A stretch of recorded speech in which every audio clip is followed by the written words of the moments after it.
जय माता दी दोस्तों, आज हम आ चुके हैं श्री माता वैष्णो देवी कटरा रेलवे स्टेशन पर। और आज की जो यात्रा होने वाली है हमारी, वो माता वैष्णो देवी की होने वाली है। तो हम लोग स्टेशन से अब बाहर निकलेंगे और अब जो है सबसे पहले RFID कार्ड बनवाएंगे।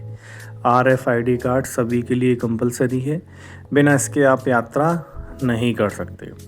इसमें केवल 5 साल के छोटे बच्चे जो हैं उनको RFID कार्ड बनवाना अनिवार्य नहीं होता, बाकी सबके लिए कंपलसरी। हमारा RFID कार्ड हमें मिल गया और इसके लिए आपको एक भी रुपए नहीं देने होते, ये फ्री ऑफ कॉस्ट बनता है। हम लोग आ चुके हैं अब यात्रा मार्ग में। ये जो है सामने आपको दिखाई दे रहा है, ये दर्शनी दरवाज़ा है और यहाँ से आपकी जो यात्रा है वो स्टार्ट होती है। ये जो मार्ग है वो पुराना मार्ग है और इस दर्शनी दरवाज़ा से आपको अर्धकुमारी के दर्शन होते हैं। ये यहाँ से आपको देखने पे पूरा मनमोहक पावन नज़ारा दिखाई देता है। ये जो यात्रा है वो बहुत ही सुखद अनुभव वाली होने वाली है। तो आप हमारे साथ जय माता दी के जयकारे लगाते हुए बढ़ते रहें। आपको क्या क्या सामान नहीं लेके जाना है ये आप देख सकते हैं। ये चीज़ें अलाउड नहीं होती हैं, आपके बोर्ड पे लिखा हुआ है। इसी के साथ यहाँ पर आपकी चेकिंग होगी बैग वगैरह की आपकी, और इसके साथ आप आगे बढ़ेंगे। ये देखिए हमारा जो है ये आपका ये पॉइंट है, इसको पार करने के बाद हमारी यात्रा स्टार्ट हो जाइए। तो चलिए यात्रा स्टार्ट। अब हम लोग आ चुके हैं अपना चेकिंग करा के बाहर, और यहाँ से ही आपको घोड़े और पालकी की व्यवस्था हो जाएगी। आप जिसको भी घोड़ा चाहिए यहाँ से अर्धकुंवारी तक के लिए घोड़ा मिलेगा, तो आप उसको ले सकते हैं। और हम लोग चल चुके हैं यात्रा में। चालू कर दी है और जय माता की बोलते रहिए और आगे बढ़ते रहिए। और जय माता की जयकारे लगाते हुए हम लोग आगे बढ़ते हैं। सबसे पहला जो जगह पड़ती है वो बाण गंगा। यहाँ पर मैया ने जो अपने बाल को धोया था, इसलिए बाल गंगा भी कहते हैं। और बाणों द्वारा गंगा प्रकट की थी, इसको बाल गंगा भी बुलाया था। आगे एक और मंदिर पड़ेगा, आप देख सकते हैं, ठीक है।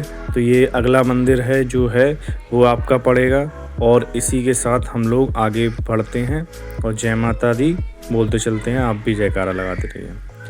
चरण पादुका मंदिर, यहाँ जो मंदिर है इसको चरण पादुका मंदिर बोला जाता है। और इसको प्रथम दर्शन भी बोला जाता है। बोला प्रथम दर्शन मंदिर चरण पादुका, ठीक है। यहाँ पर जब भैरवनाथ मैया के पीछे पड़े हुए थे तो यहाँ पर खड़े होकर मैया ने ये देखा था कि आपका भैरव कितने पीछे है, तो इसलिए वहाँ पर उनके पैर छपे रह गए थे।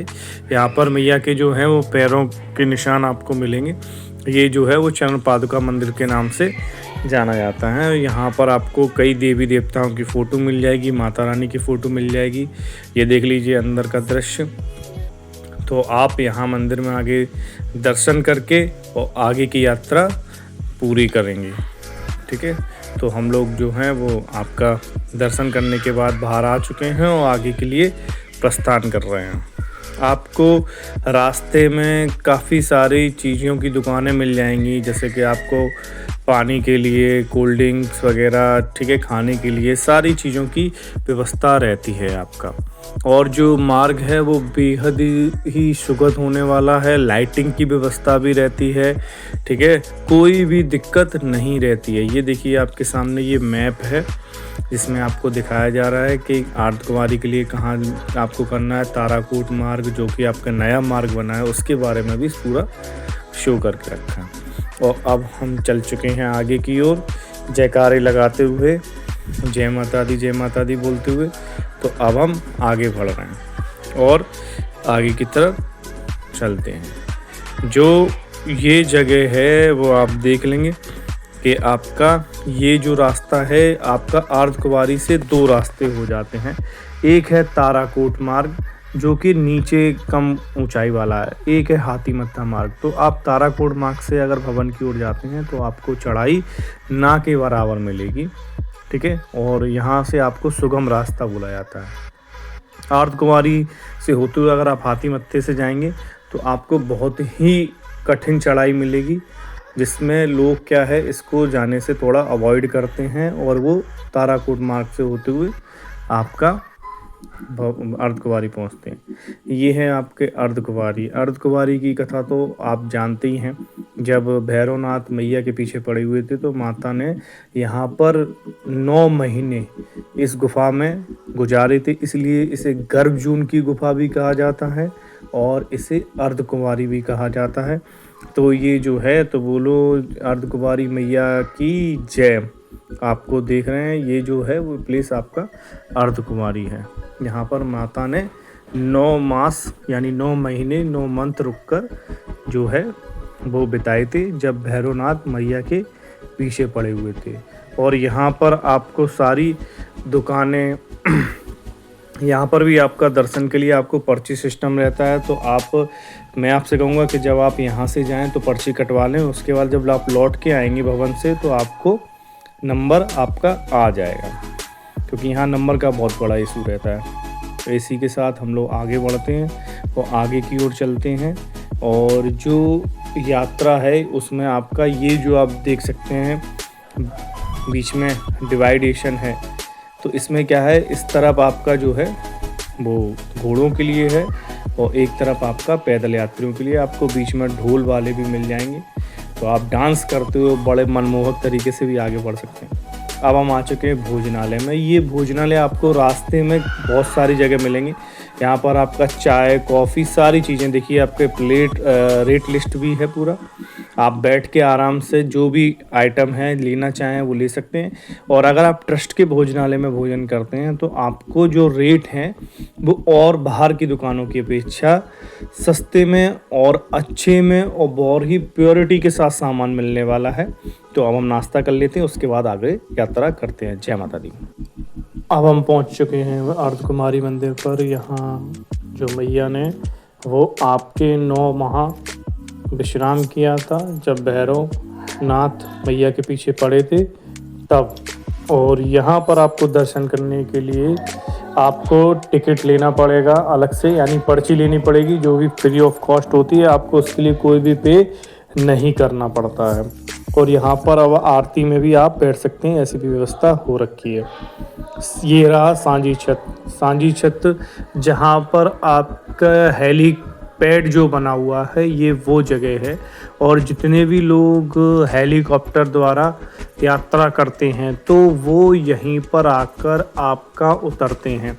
यहाँ से जो यात्रा है वो आपका जो है वो ढलान होती है। यात्रा में आपका कोई भी जो है वो चढ़ाई नहीं रहती, आपकी बिल्कुल यात्रा में ढलान रहती है। तो यहाँ से जो हेलीकॉप्टर से जो लोग आते हैं वो आपका सामने जो ये जगह दिखाई दे रही है वो हेलीपैड बना हुआ है। देखिए आपके सामने हेलीकॉप्टर की लैंडिंग हो रही है। आप उसका टिकट ऑनलाइन ऑफलाइन दोनों तरीके से कटा सकते हैं। अगर आप एडवांस में चाहें तो ऑनलाइन कटा सकते हैं, नहीं तो आप ऑफलाइन ले सकते हैं। और ऐसे ही आपके मनवाहन नज़ारे आप देख सकते हैं कि भवन की थोड़ी थोड़ी आपका व्यू दिखना स्टार्ट हो गया है। और माता रानी का जो भवन है वो बस बिल्कुल ही थोड़ा सा पास है। तो अब हम लोग आगे की ओर बढ़ते हैं और जयकारा लगाते रहते हैं जय माता दी बोल के। पूरी रास्ते पर आपको टीन शेड मिलेगा और आप आराम से बारिश धूप ठीक है सारी चीज़ों से आप बचे रहेंगे, कोई भी असुविधा नहीं रहती। ठीक है, बीच मार्ग में आपके सीढ़ियों की व्यवस्था भी है कि अगर आप सीढ़ियों से यात्रा करने चाहें तो उससे भी कर सकते हैं। बस रोगी लोग जो मरीज हैं वो ना करें। और आपका जो भवन से भैरव मंदिर है उसके लिए 2 किलोमीटर है आपका यहाँ से। आप यहाँ से जो है वो भवन भैरव मंदिर 2 किलोमीटर पैदल चल के पहुँच सकते हैं। अब हम आपका जो है वो भवन की ओर बढ़ते हैं। आपको ऐसे बहुत सारे मनमोहक दृश्य देखने को मिल जाएंगे। यहाँ से जो सांझी छत से भवन है वो आपका 3 किलोमीटर है। और जो भैरव मंदिर के लिए आप अगर जाएंगे तो आपके लिए वहाँ से 2.5 किलोमीटर रहेगा। वहाँ से सांझी छत से आपका नीचे कटरा 9 किलोमीटर है। ये सारी चीज़ें हैं। आप जो है देखिए माता का भवन दिखने लगा तो बोलेंगे जयकारा शेरा वाली का बोल सांचे दरबार की जय। तो अब हम जो है वो माता के भवन के पास पहुंच चुके हैं। तो धीमे धीमे हम भवन की ओर बढ़ते रहेंगे। और ये देख लीजिए बहुत ही प्यारा सा दृश्य माता रानी के भवन का। अब हम भवन पे पहुंच चुके हैं और बहुत ही जो अच्छा अनुभव होता है रात में लाइटिंग जो आपको देखने को मिलेगी वो भी बहुत प्यारी सी होती है। आपका पूरा भवन जो है वो जगमगा उठता है। और ये जो है वो आपका जो स्काई वॉक बनाया गया है, यहाँ पर आपके माता के जो अलग अलग जो रूप हैं उनका जो चित्र मिल जाएंगे।